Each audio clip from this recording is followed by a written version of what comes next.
Hello, let's have a look at the Leatherman Juice CS4. Now, the Juice CS4 is probably my most carried multi-tool of them all, and I do have quite a lot of multi-tools at this point. I find it to be one of the most useful, especially since this one is actually legal to carry in the UK. Most Leatherman multi-tools, and actually most multi-tools in general, are actually not legal to carry in the UK because they have a locking blade, which is quite unfortunate. So, as much as I would love to carry, the Wave, which is probably one of my other favourite multi-tools, I can't. Well, I can because I can modify it to make it legal to carry. If you're interested, have a look at that video because I made a video on it. But this is probably, in my opinion, one of the best multi-tools for the UK market, so you can legally carry it, because it has a good variety of tools, but it's not too big, and it's reasonably pocket friendly, and as I said, you can legally carry it. The blade probably won't scare a lot of people, like other knives and tools might. So anyway, let's just get to the point. Let's just have a look, see what we have on this thing. So of course, being a multi-tool, a pair of pliers, which, believe it or not, I don't really use the pliers or multi-tools all that often. Personally, I just, I'm not more of a collector of multi-tools than I am a user. So I don't really get that much use out of my multi-tools, even though I have quite a lot of them and I do carry a variety of them.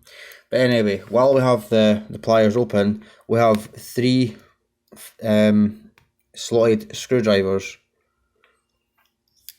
in one handle. Now, one problem with these is they're kind of difficult to get out. I'll just show you what I'm talking about here. So it's kind of difficult to pinch that. You sometimes break your nail when trying to pull these out. And the other problem is with this smaller driver, especially, it doesn't really look sharp because really it isn't. But what I find is when I pull this out, I get a cut on my thumb. It's actually kind of painful for such a, considering it's a screwdriver, it gives kind of a painful cut. Anyway, on the other side, we have a Phillips driver, and it's actually the same issue. It's kind of difficult to get out, but this is actually one of the better Phillips drivers on a multi-tool. I think it's pretty well, for lack of a better words, pretty well defined, I suppose. I mean, it is a proper Phillips screwdriver. What I mean by that is, on some multi-tools, it's actually flat, so it looks more like a slotted screwdriver, although it is intended for Phillips. Here it is actually a 3D Phillips. I'll actually just show you what I mean with the Wave. So with the Wave, the screwdriver is a bit more flat. Not saying this is a bad screwdriver by any means, of course this is a very good screwdriver, but I just like that this is a proper 3D screwdriver.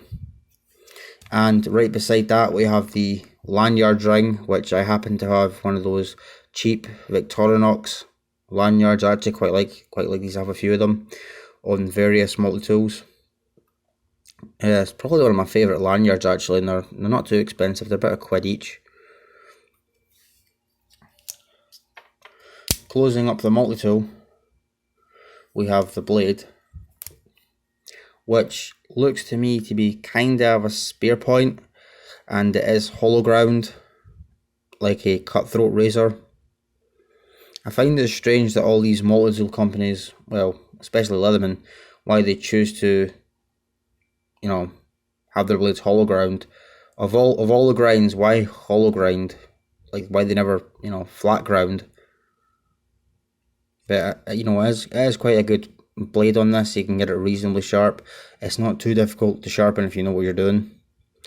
The blade length is probably about 2.5 inches, and it is no knocking, as I said, so you could legally carry this in the UK and many other countries where knives generally aren't acceptable, so that's a good thing. So it's reasonably travel friendly, which is one of my favourite things about it. Probably one of my most used tools on this is the awl. fairly thick as well, so you could probably bore a fairly, wide hole with this, and the sewing eye as well.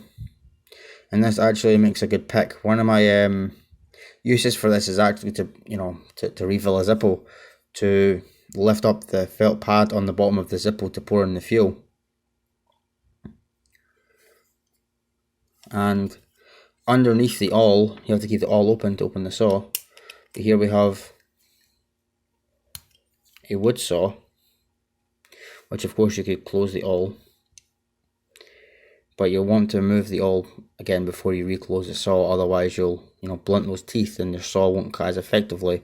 It is actually pretty thin and it's fairly flexible, although that seems to be the case with most saws. So don't cut too aggressively with it or you'll snap it. Seen that been done a few times with folding saws. And on the other side here, we have a pair of scissors, which again is one of my most used tools. Now these are kind of strange because if you look closely, try and focus in here, you see that right there? Whoops, I just unfocused it. Well, anyway, we have some very fine serrations. Doesn't want to focus. We have some very fine serrations at the tip of the scissors, which to me make no sense at all. Doesn't really serve much of a purpose other than making your cut more difficult. And I think that would just make sharpening the scissors harder.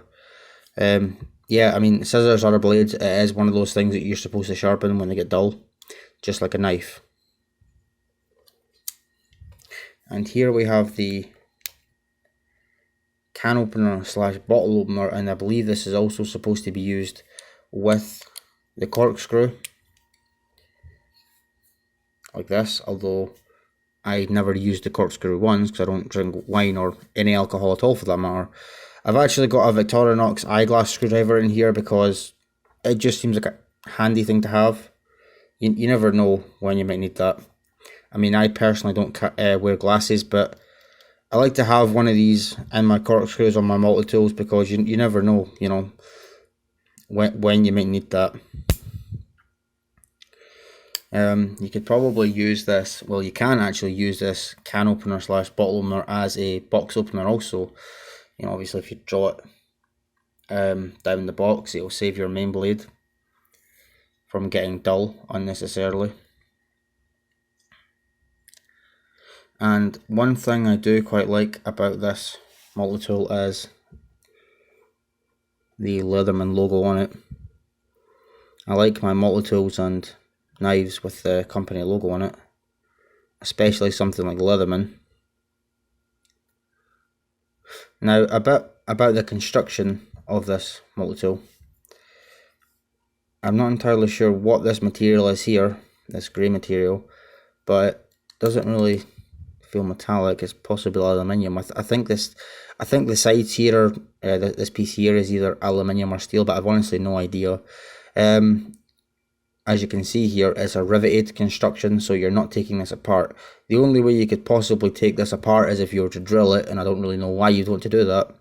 It seems to be one of those things with people with knives and multi-tools. They absolutely love to strip them down and clean them, and don't get me wrong, I like to keep my knives and multi-tools as clean as possible as well.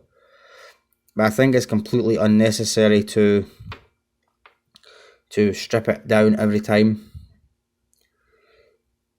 Really, all it needs is a run under the sink, and you use a toothbrush, open up all the tools, scrub the inside.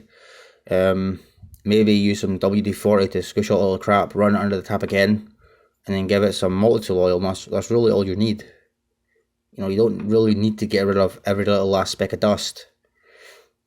Now, in terms of size, it's a really good size for EDC to keep in your front pocket of your jeans, where some other multi-tools might be a bit too big. I think this is quite a good size. I'll just compare it here to a Victorinox,